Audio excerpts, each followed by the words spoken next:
Brought to you by Nuna Demi Next, the stroller with 25 plus modes and an included rider board.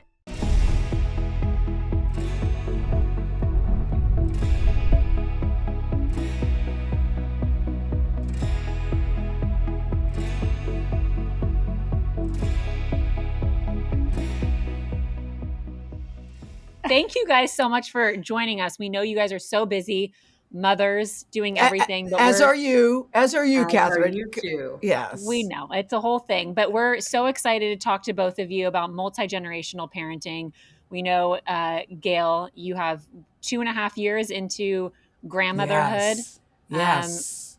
My mom is 3.5 years into grandmotherhood. So these are all, and Kirby, I'm excited to talk to you about the boundaries, which is a new term that's been popping up a lot in this, or lack thereof. Do they exist? Yeah. Kirby, why are you saying, oh God, about boundaries? I think I handle this very well. Mommy, do you know what a boundary is? Kirby, let's start with Kirby, right? Because Kirby, how would you rate Gayle in her new, but she doesn't call grandmotherhood, but her in her grandmother. She calls it grandmotherhood, but it's not, she doesn't use the word grandma. Yeah, that's right. That's a very important distinction. Yes. Mom Luca is very much her grandson, but mom does not like to be called a grandmother. No. We actually let Luca kind of name her. We started with a few different names. Where did we start, Mom? Where did Gaia. We started with Gaia. What's the definition of Gaia? Because I wanted something, guys, it sort of sounded like Gayle. So I didn't want to be called Gayle. Maria, you'll like this. One day I saw Anna Wintour at a tennis match and I said, Anna, what do your grandchildren call you? And she said, Anna. I go, Anna? I don't want to be called. She goes, yes, that's my name. I go, well, I don't want to be called by my first name, but I want something that's kind of like Gayle. So I came up with Gaia because Gaia means Mother Earth. And then I was on Seth's show and he goes, well, that's a little extra. I didn't think that. I thought that was actually kind of cute. So we were trying to say Gaia. Ellen DeGeneres said, well, he could just call you Miss Lady. Didn't like that either. So I came up with Gaia, which I thought was good. And then he changed it to Gayla, which I think is perfect. Oh, so now she's Gayla. Now I'm Gayla. Adorable. Yes. I remember she asked me what was my name. And so I told you what I was called, which is Mama G. And you're both of you don't like the grandma. Yeah, and you were like, oh, that's kind of good. Where did you come up with that? And you kind of went back and forth with me. But we were both kind of saying we didn't want to be called grandma. And I really didn't want to be called grandma because that was my mother to you. She kind of owned grandma. Mm-hmm. And I just didn't want to be called that, Maria, because it sounded old. But Maria, before the baby came, before your first grandchild came, you said you were going to be called Ave, like Ave Maria.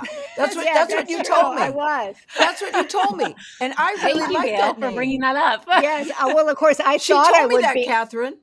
Yeah, I'm sure she did. Yeah, I wanted to be called Ave Maria, but that didn't work out. So I ended up as Mama G. No, you're definitely. I love Mama G. A subject that's come up is kind of how do you offer your advice as a grandparent, but then also not seem judgmental if your child, the new parent, doesn't take your advice. Has that come up between the two of you? Yeah, I'd say I've received a little judgment, but it's okay. Judgment on what, Kirby? For sure, sleep training. Yes. You've shared your opinion. You freely shared your opinions on that. I just thought about something else because I said no, Luca, and she said we don't tell him no. We don't think that you should say no. We can't say no. I think it's interesting. That's how Mom received that, because what I said was. We don't say no, don't throw your spoon on the floor. What we say is put your spoon on the tray. So like instead of, saying no and what you don't want them to do, you say what you actually want them to do. And I said, no, don't do that. when he was one, he still, they very much, at least from our experience, it feels like it's better and easier in terms of getting him to do what we like him to do by telling him what we want him to do, as opposed to telling him what we don't want him to do. Yes. So we weren't allowed to say no. Oh, that's how it wasn't. That's how I received it. Okay. I'm interested, Gayle. Did you know what kind of grandmother you wanted to be, and how was that influence? Is it something you thought about and really wanted to do well? I just wanted to, because my mom died when Kirby and Will were 2 and 3 and 4. So they vaguely remember her, but they don't really remember her. And so I just knew that I wanted my grandson to know me. That was very important to me. So I knew that I wanted to be involved and engaged in his life in a way that he would know that I was his grandmother. I know he knows I'm Guyla, but I'm not sure he knows what Guyla is, but I know he knows that I'm somebody important to his mother and to Virgil.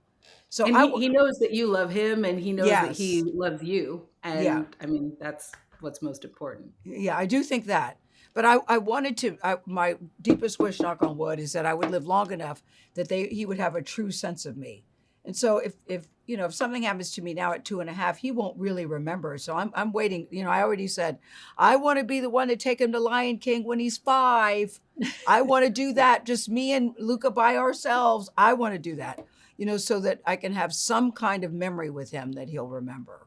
Mom is already calling dibs on lots of things, but also, I mean, mom is very comfortable with sharing her age, but mom's 69 and looks fantastic. And so, for me, I just get really excited thinking about all the memories that they're going to be able to build together and all of the activities that they're going to be able to do together. Look, they can go on walks. Mom can pick him up and, do all kinds of things that, I'm very grateful physically can still happen. And I knock on wood, I see that happening for many more years to come. Yeah, I hope so.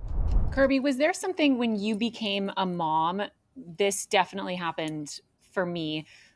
When I was younger, I always said there are certain things, maybe with your having rules or, chores when you're little, that I was like, oh, I'm not going to do that, or I'm going to do this one way. And now that I'm a mom, I'm like, I want to just do everything the exact same that my mom did with us. Is that something that you have thought about? I mean, Luca's obviously really young still, but just a lot of the ways that your mom parented you when you were younger and growing up. Yeah, I mean, I think, first of all, my mom is the reason I wanted to become a mom. Like, I have known since, I mean, truly, my mom she's been a phenomenal mom for me and my brother Will. And I've known from a young age the thing that I wanted more than anything was to become a mom. Like, more than any job, more than any master's degree, more than anything was, I want to be a mom, because my mom has been such a great example of what a mom is and can be. And she loves it so much. And I was like, I want to do that. I want to feel that. And so, I think in terms of doing things differently, I want to try to replicate as much of what she did as possible. I do look back at pictures and see all the toys and junk and clutter. And I was like, our house is not going to look like that. We are going to be, it's going to be very organized, and he doesn't need a million toys.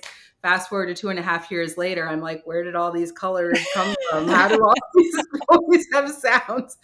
And so, I think there's something, if it ain't broke, don't fix it. I think, mom did a really, really great job. And I just would, if I can do a fraction of what she did, I'd feel good about it.